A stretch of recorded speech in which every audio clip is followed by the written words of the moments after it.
Izay mbola tsipika ny be zany resantsika eny Akanjakosay indray mikasika fifaninanana. Marimarina kokoa dia taranja bola lavalava aloha no resantsika fa iverenantsika ihany zay rehefa avy eo totosa tamin'ny farany herinandro teo ny fidina ny amboaran'ny filoha raha naraka tsara tsika dia nahazo amboara avy amin'ny federasionna ny filohan'ny fahefanavy ny teteza mita mitondra fanazavana mikasika indrindra izay fanomezana amboara izay ny filohan'ny federasionna sy manazava ihany koa ny toyan'ny fandaharam-potoana indrindra fa ireo faninanana iraisam-pirenena. Melohan'ny amaliko an'izay teninao zay aloha ngamba dia tiako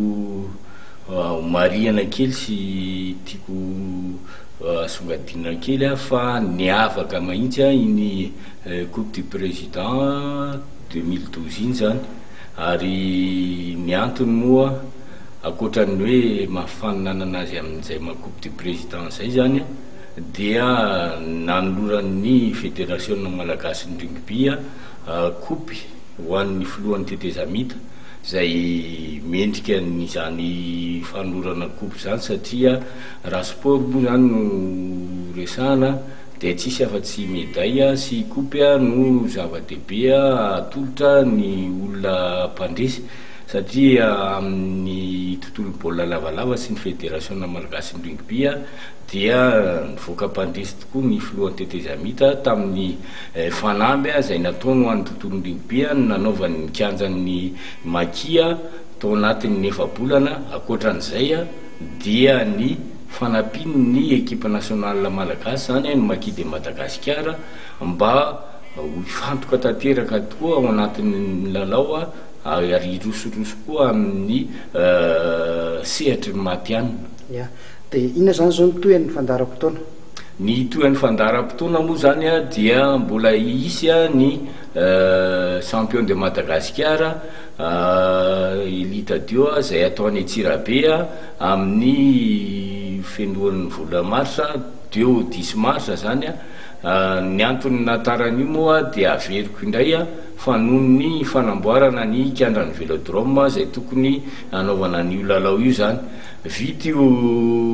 lalao io dia tapitra tanteraka zany ny topilalaovana 2012 fa hiditra kosa anokatra ny topilalaovana 2013 ny fédération zay hosokafana amin'ny 17 marsa amin'ny alanan'ny super coupe zay ionan'ny champion de Madagasikara sy ny nahazo ny coupe du président satsika ny Cannes 2013 zany groupe A zay atao eto Madagasikara amin'ny 10 efa novaina ilay date 7 au 14 juillet satria ny fanindry tamin'ny datin'ny fifidianana filoham-pirenena ny daty tamin'ny voalohany izay 24 ny demi-finale dia 27 ny finale dia naroso ilay lalao zany ka io zany ny daty ny fanarahan'ny international sy ny fédération malagasy ny rugby dia naroso 7 au 14 juillet les daty. Ny faharoa dia ny fandehanan'ny Makia junior atsy Afrique du Sud miatika ihany koa ny championnat d'Afrique 2013 groupe A ary ny farany dia lalao atao atsy Kenya rugby A7 indray koa senior zany lehilahy zay daty anaovana azy moa dia mbola tsy tena voafaritra mazava tsara fa volana septambra no anaovana azy io.